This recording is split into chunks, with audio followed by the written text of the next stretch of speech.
Hi everyone, this is Amy and I'm here with the Helms Academy's Writing Club recap from March 26th, 2020.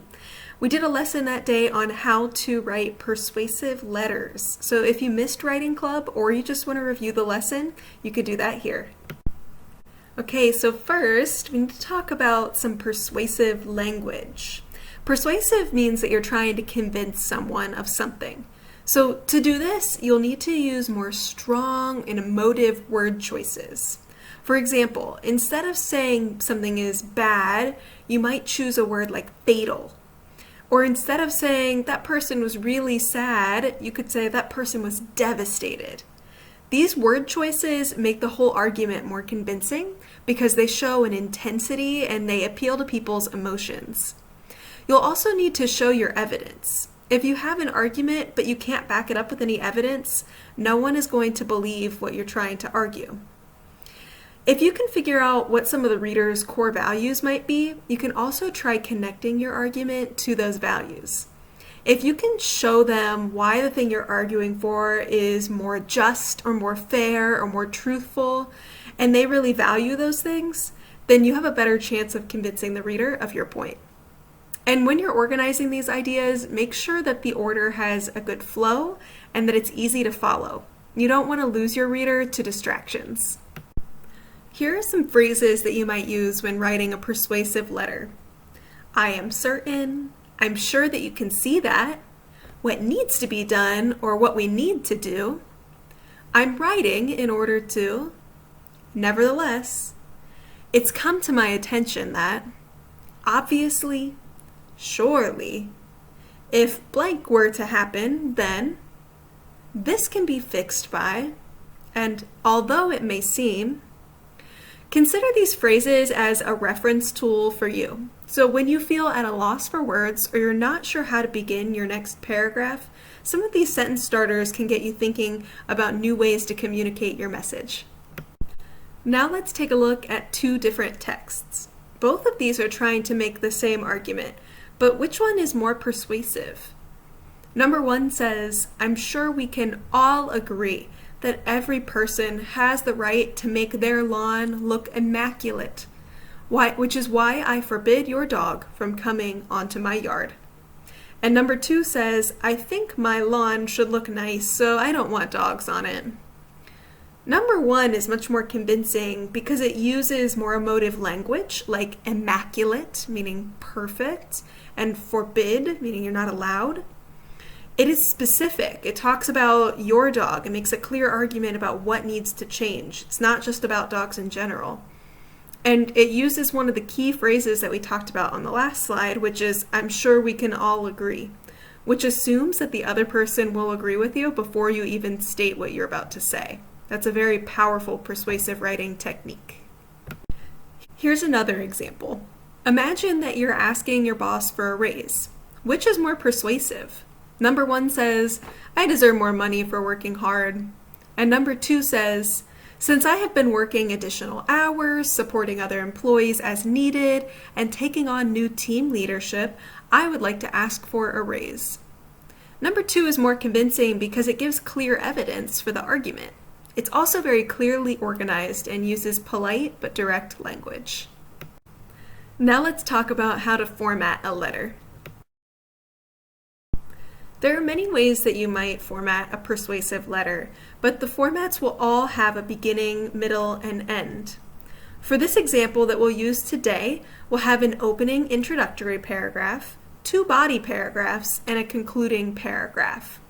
As with any letter, we'll also have the important features of the address and date at the top, and we'll have the greeting, Dear Sir or Madam, and a closing, Yours faithfully, with your name signed at the bottom.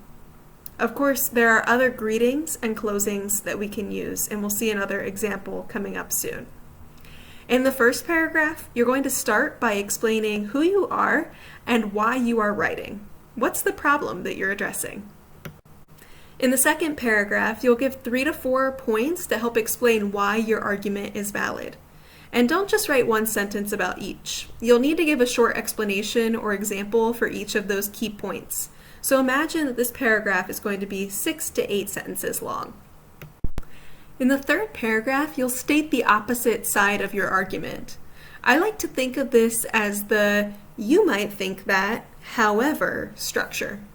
It's a chance for you to get ahead of the other person by predicting what their counter-argument will be. That's the "you might think that" portion.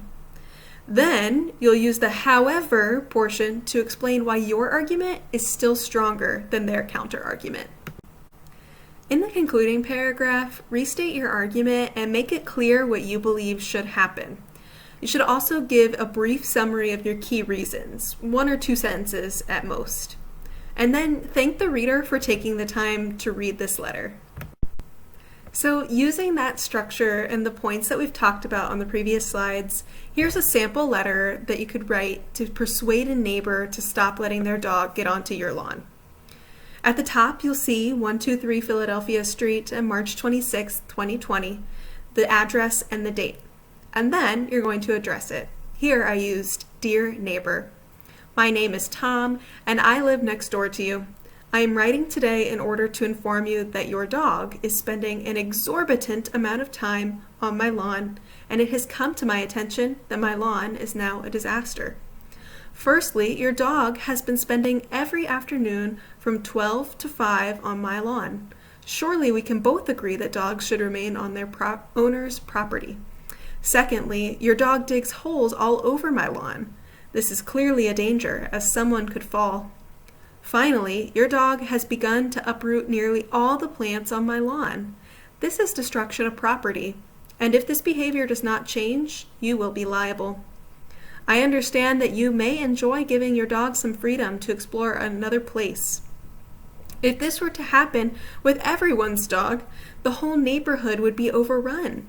Instead, we need a solution.